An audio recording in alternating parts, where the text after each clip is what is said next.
First slide is up there. Oh, thank you. Awesome. Something's going to work this morning. You might think when you get a call at 7 in the morning, a lot of people would think that, well, you're a pastor. Certainly you have a file of sermons that, you just reach in and you can pull back something that you've preached, right? And in most cases, that's true. But in order to have that, you have to be one of those organized personalities. I am not. So, you might be thinking, well, what did you do? Well, after I swallowed the first load of panic, okay, it happened to be, and again, God is just so awesome, is last week while I was sick, I also got my taxes done. And one of the blessings about having 6 kids is tax time's a great time for us. And so, God blessed us, and I was able to buy an update to my Bible software, which got me super excited. I love studying God's Word and moving. I've not been able to collect a lot of books, so God has provided, and I have a library right there on my computer. Well, you don't get a new Bible study program and don't get excited to use it and learn how to use it. So I'm like, you know what? I really should develop a new series of sermons. In the back of my mind, it's like, if I could study anything, what would I like to study right now? And the book of Daniel came to mind. And so for the past week and a half, I've been working my way through chapter 1, and I had just finished it like Friday. I was putting some of the finishing touches on my study. And so when Pastor called, it's like, well, thank you, God. I think I know what you want me to speak on this morning. And so we're going to look at the book of Daniel. And as I preach through the coming weeks, anytime I have the opportunity, we'll probably come back to this. This will probably be a series. And again, you know that when I speak, I have lots of information, and probably lots of this I should cut out, but I can't. I'm not going to give you the budget version, so I'm going to speak quickly. But this time, to help you out, I have notes, okay? So we'll see. As long as you're a fast reader, we're good. We open the book of Daniel, and in Daniel chapter 1 starts off in the 3rd year of Jehoiakim, king of Judah. And when we talk about Daniel, Norman, you can go to the next slide. The first thing I looked at that was, when I look at a name, I have to know who it is, okay? Again, I am a history guru, so it's just like, as soon as I see a name, it's like, who is that, okay? And so Jehoiakim. Well, I looked at Jehoiakim, and it really brought kind of a whole world open. Like, what is really happening in Daniel's world at the moment? So let's give it a moment and give you a little bit of the background. Norman, next slide. So when we come, and we come to this time period in history, and we're seeing that Assyria is the world empire. If you remember back in the days when you had world history, I know some of you are like, oh, I'm not going to let you know, but I hated that class, okay? And some of you are like, oh, I loved it, okay? If you think back to world history, whether you loved it or hated it, you'll think back, world history is like a series of empires, okay? We have a king rises up, conquers everything around him, and then he starts to decline, and the next guy comes, and they come, conquer everything around them, and we see like a set of empires. We'll see Assyria, Babylon, Persia, Alexander the Great, the Roman. It seems ancient history is just one long list, and if you remember the test, you probably had to sit there and put those in order or figure out which king went with which. Well, when this time period, it's the Assyrian Empire. And on the map up here, you can see they dominate. Everything in green is what they controlled. If I were to put a modern map up here, you would see Egypt and Israel and Jordan and Iraq and parts of Iran. All of these countries that we know as the Middle East were dominated by Assyria, and they were just doing well.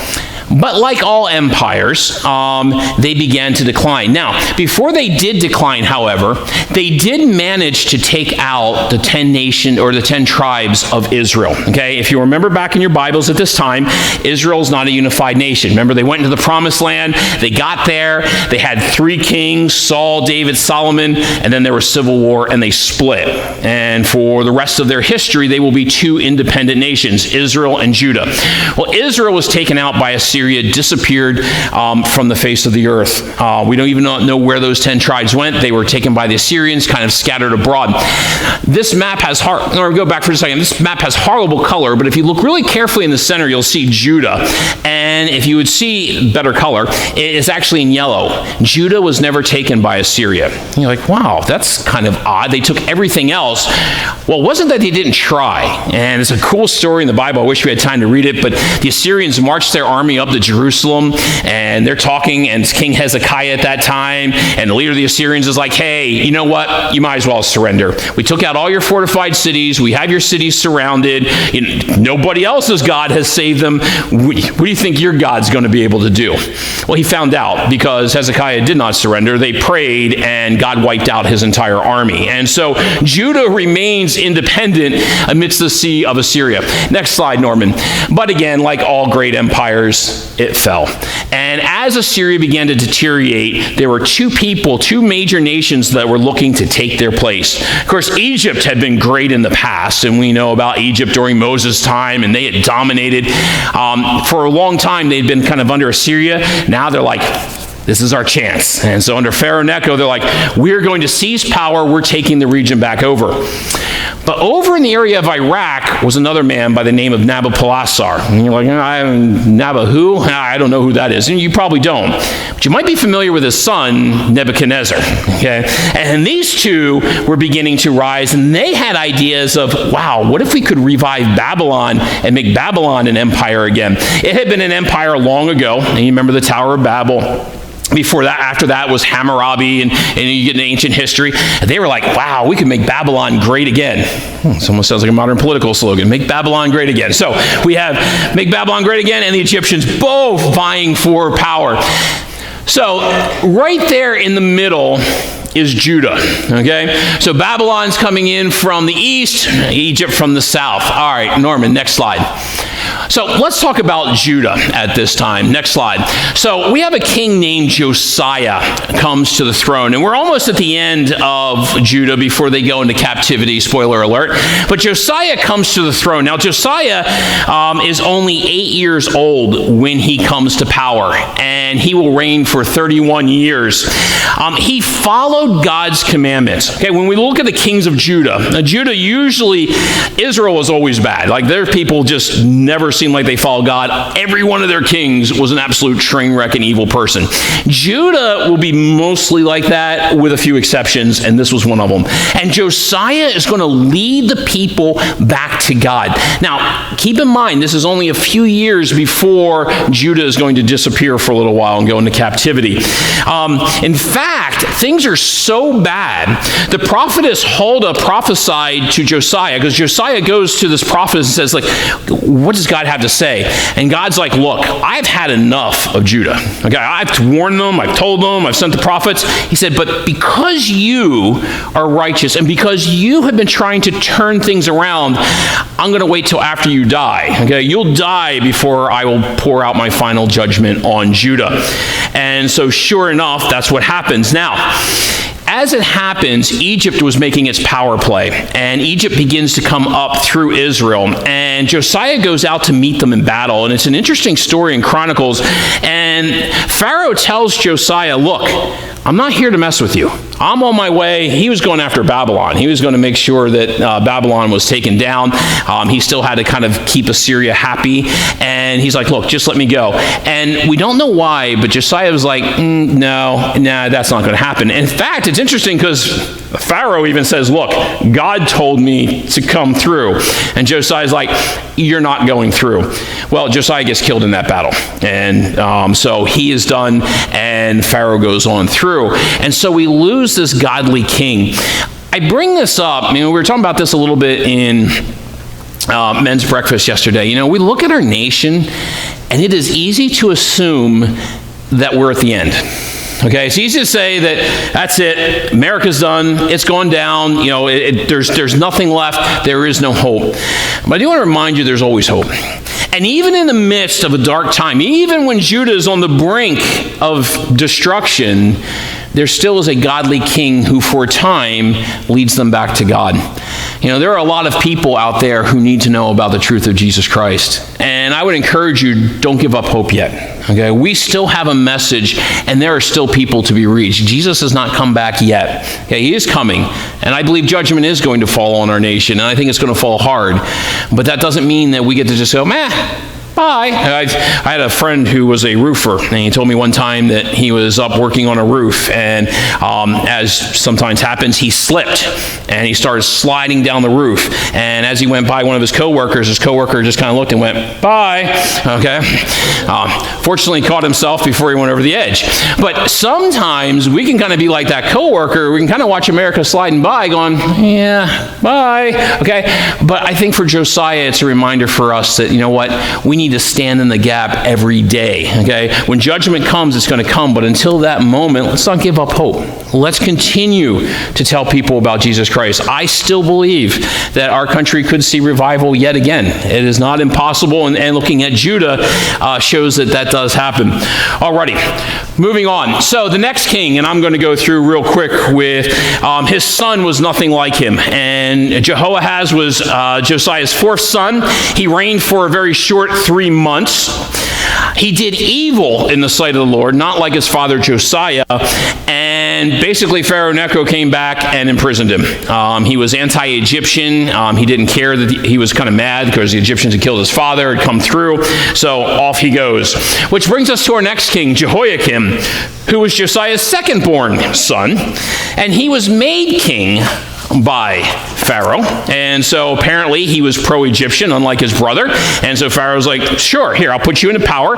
He'll reign for 11 years, and like his brother, he did evil in the sight of the Lord. In fact, for 3 years, the tide will turn in the world. Babylon will end up crushing Egypt in an important battle, and now Judah will have to switch its alliance from Egypt, and now they will be under Nebuchadnezzar's thumb. Not conquered, but kind of having to please him. Well, in the end, he rebelled, and he was taken captive along with the treasures of the temple. And so when we talk about Jehoiakim, when Nebuchadnezzar comes, this is when Daniel will be taken captive, and we'll see in just a moment. Well, just to finish the story, because I am a historical completionist, I'm sorry. So to go on, after Jehoiakim is taken off the scene, Jehoiachin, his son, is put on the throne. No surprise, he did evil in the sight of the Lord. He also ends up being taken captive by Nebuchadnezzar. And Nebuchadnezzar, when he comes this time, he doesn't take just a few captives as he did when he took Daniel. He takes thousands out of Jerusalem. All of the skilled laborers and all of their leaders are taken back to Babylon. Well, in order to make sure that his wishes are fulfilled, he puts in Zedekiah, who is another of Josiah's sons. So Josiah's grandchild gets replaced with one of Josiah's sons. Zedekiah ruled for 11 years. He did evil in the sight of the Lord. You see a pattern going here, okay? He also, you think he would learn, he rebels against Nebuchadnezzar, and this time, when Babylon comes, they have no mercy. The city of Jerusalem is destroyed, and the temple is burnt down, and the children of Judah all of them go into captivity to Babylon for 70 years. And their nation at that point seems like they are gone and done with, just like the northern tribes. Spoiler alert, they're not. They'll be back. But they don't know that at this point, and we'll see that in the book of Daniel. Alrighty. Well, with that being said, Norman, you can go ahead. All right. Good. I am right where I need to be. Daniel chapter 1. So we're introduced to Daniel in the first chapter. So in the midst of this darkness, okay, in the midst of all of Judah falling apart, doing evil, being conquered, this young man is taken captive. And Nebuchadnezzar goes and he takes several young men captive under Jehoiakim after he replaces him. And he had a couple of requirements for these men. And I believe, go ahead, Norman. I'm going to go ahead. Next one. Thank you. So a couple of the requirements that he had. So as he came in that first time, it's interesting, he was looking for some very particular captives to take. Number one, he was looking for people of the royalty, of nobility. Okay. When we think about Daniel, Daniel actually was privileged in his birth. He was nobility. Had Judah continued, he may have been a ruler in Judah, okay? He would have had a very high position. They went after the young is the second requirement, which, again, I just could not help but think about the battle that we have today in our own culture and how much the minds of our young people are being fought over. One of my greatest privileges is to work at Bethany Christian School, and it's nice to be in an environment where we are teaching young children the Word of God. It scares me to see how much the world is targeting our young children. Of course, now on the news, you'll see a lot talking about the public school system and what the teachers are teaching in that system. But I think that's the least of the threats. Our culture is really grabbing our kids through the internet, through the games that they play, through the entertainment and the movies. And sometimes that's the more subtle. There are a lot of messages that our kids are being given. Our culture is trying to capture their minds. And I look back to Babylon, it was the same way there. They wanted to find young people with potential to rule that they could conform to their own way. Well, a couple other things they wanted ones that were healthy, okay, which means that they had no blemishes. So we look at Daniel, we know that he was young, probably between age 14 and 18, okay, he was nobility, he was healthy, handsome, okay, this was a thing in the ancient world, okay, they were looking for men that they could, almost like, in commercials today, they always look for those, those people that are that stereotypical perfect person, okay, that's what this is propaganda. So they're going to take these young men that are handsome, that are wise, that are knowledgeable, that are skillful, and who have a powerful presence. So basically, Nebuchadnezzar comes in and takes Judah's best. Okay, and his intention is that he's going to train these young men in the ways of Babylon. Well, Daniel and his friends are enrolled in a 3-year program, and in that program, they're going to do a couple things. They're going to learn to read and write in the Babylonian, or more technically, the Chaldean language.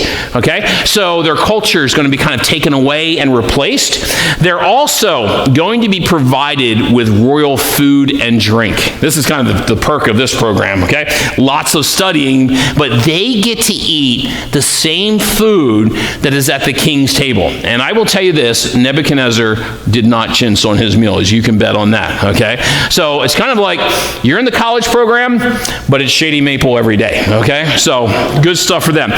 But interesting, they're going to change their names. And in Daniel chapter 1, as Jerome read, and again, there's some tongue twisters names, did an awesome job with that. They're going to take their names, and Norm, go up to the next slide for me if you would, please. Yep. So Daniel, the word Daniel means God judges. I mean, what a name to have, to remind you that every day that God is looking over your life and evaluating your actions. They're going to change his name to Belteshazzar, which means Prince of Bel. And Bel was one of the Babylonian deities. He was the head deity of the Babylonians. Next one was Hananiah.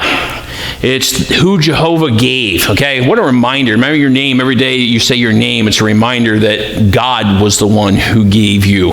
And his name will be changed to one that we're a little more familiar with, Shadrach, which simply means rejoicing in the way. Again, totally takes out that God connection. Mishael, who is what God is, okay? A name that, every day Mishael will be reminded that, man, who among anyone is like the God that we serve? His name will be changed to Meshach, which is who is what Aku is. And Aku was, again, a Babylonian deity. And finally, Azariah, God has helped. And what a name. Remind every day that it's God who is our strength. His name will be changed to Abednego, servant of Nebo. Again, another Babylonian god. All of their names were changed to cut out that part of their heritage that talked about their God, in order to conform them to the false religion of Babylon. And interestingly, when we go through the book of Daniel, Daniel will always be referred to by his Hebrew name. Throughout the book, you will constantly see Daniel. Interestingly, his friends will be known more by their Babylonian names, because I know you're looking at going, yeah, Daniel I've heard of. I didn't hear about Hananiah, Mishael, Azariah, but I bet you every one of us knows Shadrach, Meshach, and Abednego. Or as my favorite bed story at our house is Shadrach, Meshach, and Abednego. But so those are the names we know. So we have to ask ourselves, like, so Did his friends begin to compromise? It's an interesting thought in Daniel. But the meaning here, and what I want you to get out of this, is to understand that, again, the culture tried to take away what God had gave them. And I think about our culture so much. Our culture so much has that pressure of, you don't need to talk about God here. God's good for at home. But in the public space, we don't need to be talking about God. Or you don't need to be talking about your religion. Now's not the appropriate time. I think about every time is the appropriate time to talk about God. And we have a culture that is so much pressuring us to sit down and shut up. And I think that I look at what Babylon was doing to these young men, trying to pressure them to change their names. Well, Daniel then has a choice, and we come to the next one. Now, I thought about what was Nebuchadnezzar eating and vegetables, and I will tell you this, I look at this, I would not have to think twice about which of these I would rather have, okay? I feel like I fight this every day of my life on my diet. I know what I want to eat, I know maybe what I should eat, okay? Now, I do not like vegetables, I will be honest. I know some of you are probably like, okay, I don't. If I could be, I would be a carnivore. I remember one time, friends of ours took us to this restaurant. Oh, it was great. It was, the servers would come along with meat. Like, the entire time you were sitting there, it'd be different cuts of meat, and they would come and cut it. I thought I died and went to heaven. I was like, this is great. Okay, so we look at Daniel's eating from the king's food, but Daniel has a problem. And it's not even explained to us exactly what it is, okay? But for some reason, he felt like eating those meats and eating that food was a defilement. Perhaps the meat that was served to the king may have been first offered to an idol, okay? It may have been that the sacrifices were made, and then that was the meat that was made to prepare for the king, and he felt like by partaking of this, he was partaking a part of their sacrificial system. Perhaps some of the meats that were eaten were ones that were not allowed by Jewish law. Jewish law has very specific requirements for what you can and what you cannot eat, okay? Beef is good, pork is not, okay? Fish is good, shrimp and crab is not, okay? And so perhaps these were breaking those guidelines.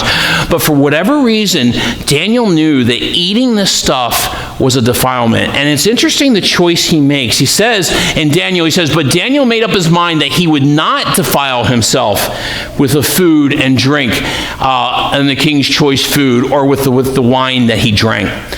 And you think about what kind of sacrifice would that have been for him? You're sitting there, you shouldn't, but do you really want to make waves? Okay, and that's a hard choice for us. Norman, next slide. And I left this slide intentionally blank, okay? What are the things that are in your life that you struggle with? What are things that you think about, you're like, I probably shouldn't do this, but maybe I'm afraid of the consequences of doing it. I remember one of those times in my own life that I struggled with this is I got invited to do a Passover Seder one time. I was taking Hebrew classes in Philly, and my teacher invited me. She was going to have a whole bunch of her friends come and have Passover together. I mean, what an opportunity. I was so excited. I mean, to actually have a Passover with an actual Jewish gathering, not just something that I was taught in church, actually to see the real thing. I was so excited. But in the back of my mind, I knew there was a problem.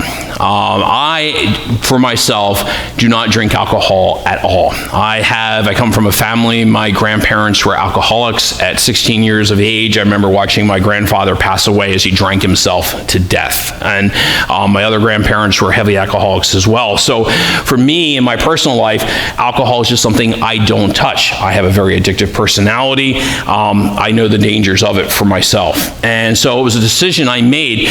But I knew that at a Seder meal, they drink wine. That is just culturally, and it's an amazing thing. But I knew for myself, I could go, but I knew I wasn't going to be able to. And I struggled. I'm like, well, it's not wrong. I mean, I don't want to do it, and maybe, and there's a whole bunch of, I want to excuse myself out of this. But in my heart, for me, I knew the decision was I couldn't do it, and it was one of the hardest things I ever had to do. Was I said, look, I would love to come, but I have to be honest with you. I said, I just can't drink alcohol. It's one of my own personal convictions. I just never do it. And, you're kind of waiting for the then maybe you shouldn't come, but you know what? It turned out amazing. I will never forget going that night. And as I went in, she's like, oh, come anyway. It won't be a problem. I walked into that room and she pulled me aside. She says, yours is juice, but I mixed it so it would look like everybody else is the same color so that you wouldn't feel embarrassed. And so God gave me grace in that sight, and I was able to enjoy that Passover cider, but not break my own conviction. And, we talk about what is it that God is calling us not to be defiled with, because we have a culture that is shoving defilement down our throats. We can stream defilement into our houses every day. We live in a culture that is telling us what we need to support, what we need to like, what we need to dislike. As a culture, personally, we need to make those decisions. What are the things in our life that we know that we need to give up? And I think corporately as a church, it's a question that we need to ask as well. What are the things that the world is trying to shove down on us as a church that we need to say no? And I find with Daniel, and it was amazing because Daniel, I'm sure, wasn't sure how this was going to work out. But you know what? We're told that he was given grace in the eyes of the servant. Okay. Now, his overseer, the one that was in charge of them, of course, he was concerned. Daniel comes to him and says, hey, you know what? We are not going to eat this food. And notice, Daniel didn't kind of say, hey, is this an option for us? I mean, he comes and pretty much says, look, we're not going to do it. Now, the servant liked him, but the servant also is a little bit fearful. He's like, if you don't look really healthy, I'll give you, if I give you these vegetables and this water and you don't look really healthy, Nebuchadnezzar is going to haul me out and kill me. And Daniel assures him, Daniel knows that God's going to take care of him. He says, look, give it to us for 10 days. Let's do a 10-day trial. It's like, you give it to us and let God deal with the results. And sure enough, he does. And so Daniel and his friends choose to do what is right. And we're told that at the end of 10 days that they looked great. And God, as a result of this, blesses them. We are told, go ahead, Norman. Yep, thank you. We are told that God gave them the ability to excel in all of their studies. God honored the commitment that they have, and we're told it was God gave them understanding. So as they went through this program, God opened up their eyes. And to Daniel was also given a very special ability. It says God gave him the ability to interpret dreams, and that's going to come out really important later in our story. But you know what? This blessing started with obedience. And I think that's the challenge for us. If we're going to accept the world's defilement, then we're not going to receive God's blessing. Okay? And that is a true thing. And I'm watching the church today as our churches in America begin to bow their knee to the culture and watching their lights begin to be extinguished and to go out. Okay, we have a church today that wants the world to accept us. Okay, we don't want a world to accept us. We want a world to respect us. We want a world to look at us and say, what is they have that's different? Okay, the world has their culture. The world has everything, and they can look and see where that's leading to. We need to show them the light of something different, and that means making a decision. Say, hey, we are going to stand up. That means personally in our own lives. Okay, it may be giving up stuff in our own lives that we like, but that we know is not God's best for us. And it's not easy. And a lot of times there's that fear of, well, if I say this or I stand up, they're gonna label me some holy roller or some freak, maybe. Or maybe through your obedience, God's going to bless you, and that you'll be taken into a realm of ministry that you never even imagined. Maybe you will find a world to start looking at you going, you know what? You seem a little bit different and maybe a little bit weird, but I can't figure out why you are so blessed and why you have joy in the midst of what's going on. And I think if anything we take from the book of Daniel this morning is to take that. What is God calling us to do? And are we going to be obedient to that call and follow and take God's blessing? Well, Daniel will go on. In fact, we're told not only is Daniel blessed, we're told that he will end up serving.